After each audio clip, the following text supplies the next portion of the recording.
Hi, my name is Jennifer Billock. I'm a flight instructor as well as the vice president here at Cleveland Chapter Women in Aviation. I love teaching and I love to see my students grow. Right now, we're standing at the Burke Lakefront Airport where the International Women's Air and Space Museum is located. Women in Aviation is an international organization and has over 140 chapters, ranging from China to Ireland to Botswana. Women in Aviation have also donated $10 million to scholarship funds, I being a small recipient for my CFII a year ago. Hi, my name is Dakota Medic and I'm a student pilot. I too was a scholarship winner and it actually helped me get my private pilot's license and move on to instruments so I can fly in the clouds. The Cleveland Women in Aviation chapter really helps because I'm surrounded by like-minded individuals that help guide me throughout all of the different things that you go through to be a pilot, and I love it so much. Welcome to the International Women's Air and Space Museum. We were established in 1976 by a group of 99s who wanted to really preserve the history of women in all areas of aviation and aerospace. And we have exhibits on Amelia Earhart, Bessie Coleman, the Mercury 13, exhibits like this plane behind me, the pretty purple putty tat of Tracy Pillars, who made this plane inside her own garage. We do programs and outreach opportunities within our communities. And we really love sharing the stories of women in all areas of aviation and aerospace. You don't have to be a pilot to be in aviation. You can be an engineer, you can be a mechanic, you can be a flight traffic controller. We really celebrate those stories here at the International Women's Air and Space Museum. Hi, my name is Leah Hetzel. I'm a pilot for Delta Airlines, and this is my daughter, Maya. I love being a mom and I can't wait to share my love for flying with my daughter. I love being around airplanes so much. I've been the president of the Cleveland Chapter of Women in Aviation for 8 years. Some of my favorite chapter events include Astronomy Night, Girls in Aviation Day, and a Santa fly-in around Christmas time.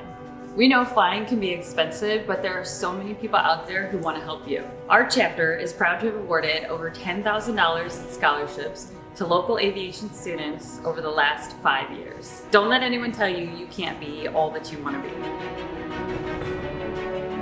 Hello, I'm Jennifer Malloy. I am an air traffic controller currently at Cleveland Center. I started my career at the age of 18. I joined the Air Force right out of high school and worked as a tower controller in North Carolina and worked in a contract tower before I settled into working in the radar environment. As an air traffic controller, we ensure the safe and expeditious flow of over 2 million passengers per day. Most people think air traffic controllers are the people with the orange sticks marshaling your aircraft in. In actuality, there are 2 different types of controllers: a tower controller, which you see at the airport, and a radar controller. Together, the tower and radar controllers get your aircraft to your destination safely and efficiently. Now we're going to talk a little bit about Joanne Morgan. When she moved to Florida in high school, her and her friends would watch rockets blast off just across the river.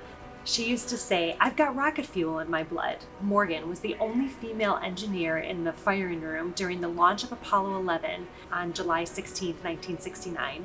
Morgan was a pioneer of her time, and today, women make up 16.7% of 14,000 controllers across the U.S. Hi, I'm Stephanie Childress and I'm a corporate pilot. I fly a Falcon 900 jet. One of the really cool things about being a corporate pilot is that you could fly regionally, you could fly all over the country, or you could get to fly all over the world. The corporate pilot career path might not be as common or as well known as the airline pilot career path, but it's a very exciting job and it's an amazing job with lots of opportunity and potential. I'd like to tell you about a very adventurous local pilot that you could learn about here at the International Women's Air and Space Museum. Margaret Herbert was a local pilot and she graduated from Bowling Green State University and became an English teacher.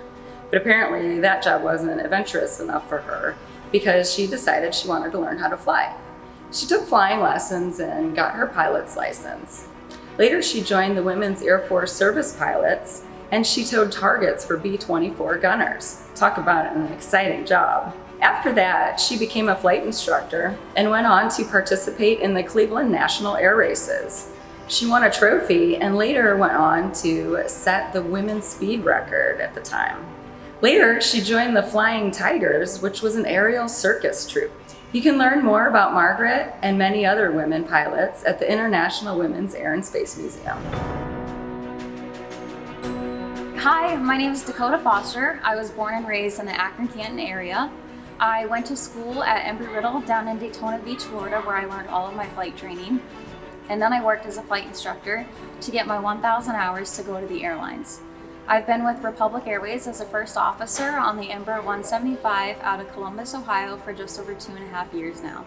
I'm on the executive board for Women in Aviation Cleveland chapter, where I sit as the Girls in Aviation Day chair, and I'm working on planning an awesome event for you guys for this year. Today I want to talk to you a little bit about Major Sheila Thompson in the United States Air Force, where she worked as a navigator.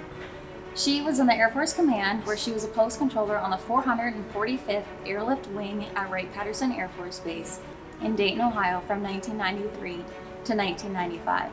She was the first female navigator over in Youngstown, Ohio, where she flew varying C-130 specific missions. Her primary mission was in Antarctica for off-season missions with airdrop qualification. Over her years as a major in the United States Air Force, she received several medals and awards, and she retired in July of 2011. My name is Leah McIntyre, and I'm an aerospace engineer. I have been working for NASA for 21 years, sending spacecraft to the International Space Station, the Moon, and Mars. In my current position, I am the chief engineer for the Radioisotope Power Systems program. This means I help ensure my team of engineers makes all the correct technical decisions in converting heat into electrical power. My system was just launched on Mars on the Perseverance rover and provides all the power to rove on the Red Planet. But one of the most amazing spacecraft NASA has built is about 200 miles above the Earth, our International Space Station. Astronauts have lived and worked continuously on the space station for the last 20 years, conducting experiments. They study effects of spaceflight on the human body and conduct research on astrobiology, astronomy, meteorology, and physics. If you have an interest in math and science, and with a little perseverance, you too can work at NASA.